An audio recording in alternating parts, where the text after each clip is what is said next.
deuxième proposition signée Zora Habitant. Alors, moi, je fais une. Alors, on pouvait en faire qu'une, hein, malheureusement, mais non, j'en ai pris une symbolique, mais sur laquelle, qui est pour moi une ficelle sur laquelle on doit tirer et qui doit donner lieu à d'autres propositions. Alors, en France, on l'a vu pendant le Covid, les champions de l'administration, les millefeuilles, on superpose. En fait, quand on crée quelque chose de nouveau, en général, on supprime pas ce qui n'a pas marché, on n'évalue jamais, on est les plus mauvais élèves de l'évaluation. C'est-à-dire que quand une mesure ou un dispositif ne marche pas, il est rarement évalué. On n'a absolument aucune transparence sur ce millefeuille, on le connaît plus ou moins parce qu'on le vit au quotidien. Donc moi, je propose qu'il y ait un audit de fait qui dresse un peu un état des lieux de tous ces comités, observatoires, conseils, commissions qui sont créés. Parce qu'en France, on est champion. Quand on a un problème, on a deux solutions. Soit on renomme le problème, comme ça on le fait disparaître, ou soit on crée une commission pour évacuer le problème.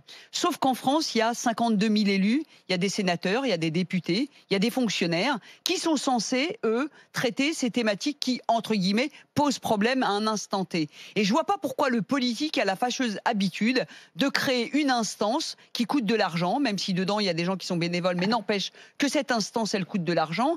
Et il n'y a pas de petites économies quand on veut faire maigrir une administration qui n'est pas efficace.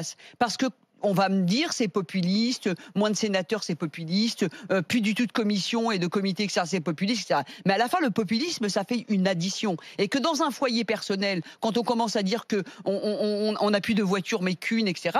C'est pas populiste. Donc non, il faut commencer dès maintenant à procéder à l'amaigrissement de ce pachyderme qui nous pourrit la vie. On voit bien pendant le Covid, et d'ailleurs Davé et l'homme vont nous le dire tout à l'heure, comment une administration prend des décisions parce qu'il y a des instances un peu partout, c'est une espèce de pieuvre où chacun y va de son air. Donc moi j'en appelle au président de la République qui est censé incarner ce nouveau monde, entre guillemets, que moi personnellement j'attends encore. Ce nouveau monde, c'est un monde épuré de gens qui ne servent à rien. C'est un monde où les politiques prennent des responsabilités et ont le courage de trancher et de prendre des décisions. Et ce sont des économies qui sont même petites, mais prises sur une grande échelle, font beaucoup d'économies pour l'éducation, pour lutter contre la pauvreté, etc. Donc, première chose, un audit de ces instances, une transparence et de nous dire voilà. Sauf que dernièrement, il en a été supprimé un certain nombre, mais recréé 18 derrière. Donc voilà, moi j'attends voilà, de l'espoir pour la suite. C'est intéressant ce que tu dis parce que ce matin, c'est Renaud Muselier, qui est le président de la région Provence-Alpes-Côte d'Azur, qu'on est bien ici dans les GG, a dit aujourd'hui, cette crise du Covid a montré que nous étions lourds et lents.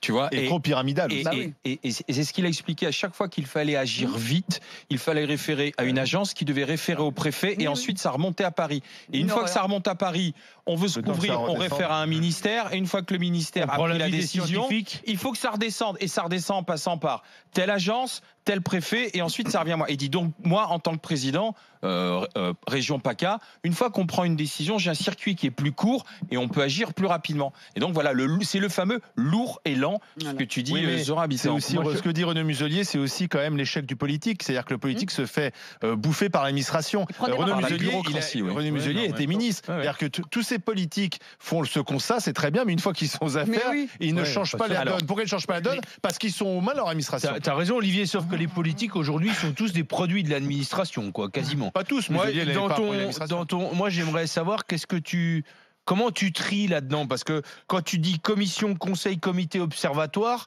il y a des choses qui sont pas au même niveau et qui servent pas à la même chose. Tu fais un audit, et une évaluation. Tu le fais faire par le privé. Tu vires pas tout. Bien sûr, et pas non, mais c'est ça. Tu vires pas tout. Tu vires tout ce qui sert à rien. Ça avait été fait à une époque d'ailleurs, du temps où il y avait le ministère de la simplification administrative. Comme quoi on avait créé un ministère pour simplifier l'administration. Et entre-temps, on l'a alourdi. Alors, Wallace est avec nous des Hauts-de-Seine. Bonjour Wallace. Bonjour.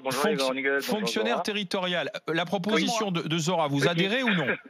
Oui, tout à fait. Oui. Non, c'est vrai que là, on se rend compte, notamment par cette crise du Covid et même avant, que c'est un millefeuille incompréhensible et même pour nous, à notre niveau de petits fonctionnaires ou même de gens lambda, que c'est toujours un renvoi d'une administration sur une autre pour obtenir simplement une information. Et même après, je veux dire, on peut économiser énormément d'argent parce que c'est vrai que commission, conseil, comité, santé, tout ça, moi je les considère comme des refuges pour reclasser les gens en fait, uniquement. Vous le constatez vous-même de manière concrète, Wallace, à titre personnel ou Bah oui, parce que en fait, je vous dis, moi, mon niveau tout petit, c'est simplement même pour obtenir une information. Je vois, j'ai une bourse à faire, bah, on me renvoie sur une administration, puis une autre administration, et j'ai eu le malheur d'oublier une croix sur ma déclaration d'impôt. Et là, j'essaye d'avoir les impôts, impossible de les avoir. D'ailleurs, on se demande s'ils ont repris le travail ou pas.